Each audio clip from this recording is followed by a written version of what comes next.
But it appears that when you listen to the experts and those who play in that field, and I have been speaking with ASEP's Ben Boachi on this issue for 3-4 years now.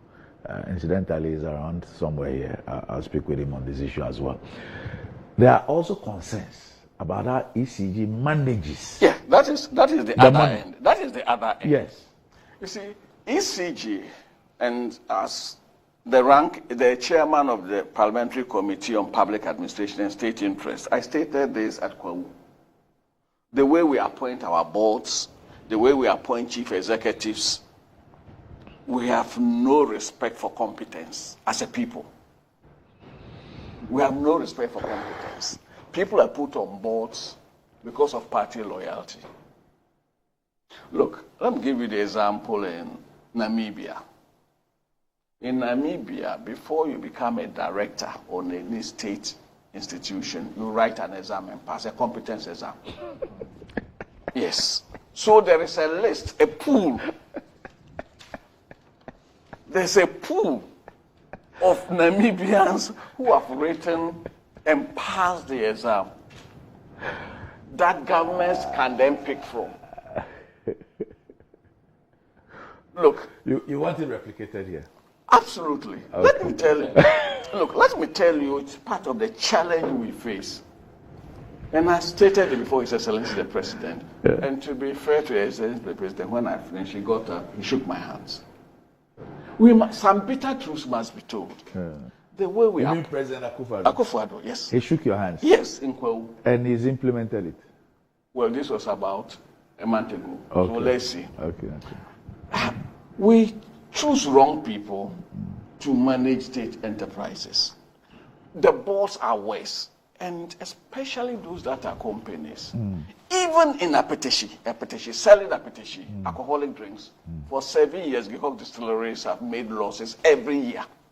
Casapreco is improving their exporting. Yes, 7 years, right? That's where Maxwell Kofi Juma is the CEO. Well, I'm talking of the company. No, but that's he's 74. Yes. Yes. He's 74 years old. Yes. So he's CEO, not board chairman. Yes. CEO. I'm just giving an example. Let me. Yes. Since 2017, TOR refinery has. And you say the company has made losses from when? 7 years running. Every year. Every year. GIHOC distilleries. Since 2017, TOR refinery has never been audited. They have no audited accounts. Huh? I'm telling you issues. We have major issues with our corporate governance. They've never been audited? Yes, for 7 years. Why? Since 2017, they have never been audited. Why? I've raised that issue. I raised it before His Excellency the President. Is there a shortage of auditors? Well, it's just our approach to corporate governance. Right. Even regulatory bodies, who should be the first to comply so that they can exact compliance from the people they regulate. A number of them have not been audited. And when they are audited so late. The Public Financial Management Act has a cut-off period. By the end of June, those that are authorities are this.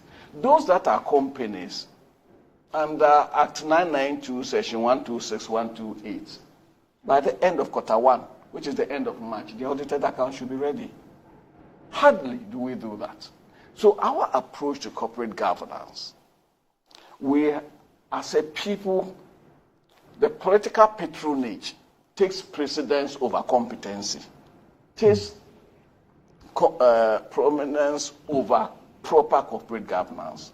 So until we fix that corporate governance problem, our state-owned enterprise, and ECG, I'm saying this because of ECG, the way we appoint board members, the way we do things, the absence of control of the board of ECG, we tend to appoint chief executives who report directly to either Flagstaff House or Jubilee House, and therefore sidestep proper corporate governance. So there are serious managerial weaknesses of ECG. And it's not only ECG. Let me tell you, within the past week, we met GRICO. GRICO made profit this year, for 2023. But if you look at Greco's receivables of over 4 billion cedis, well, 50% of their receivables are impaired beyond 90 days to 5 years. Whoa. They are impaired, they are receivables.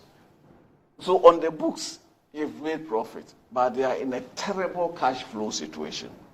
So ECG, yes, has its own internal management issues, has internal control issues. And one of the most annoying things I found about ECG when I was Minister for Power, I visited their Kumasi office. And in their Kumasi office, they then had ECG Region A and ECG Region B in Ashanti. They had built 2 warehouses on the same plot of land. One for Region A, one for Region B. And I asked whether one warehouse, and they said, oh, for all the 2 regions cannot even fully utilize one warehouse, but they built 2. No, that is not even the most annoying. They also built 2 filling stations on the same compound. One for Region A, one for Region B. When their fleet is minuscule in terms of the capacity of a filling. So there are managerial issues that we must address as a people.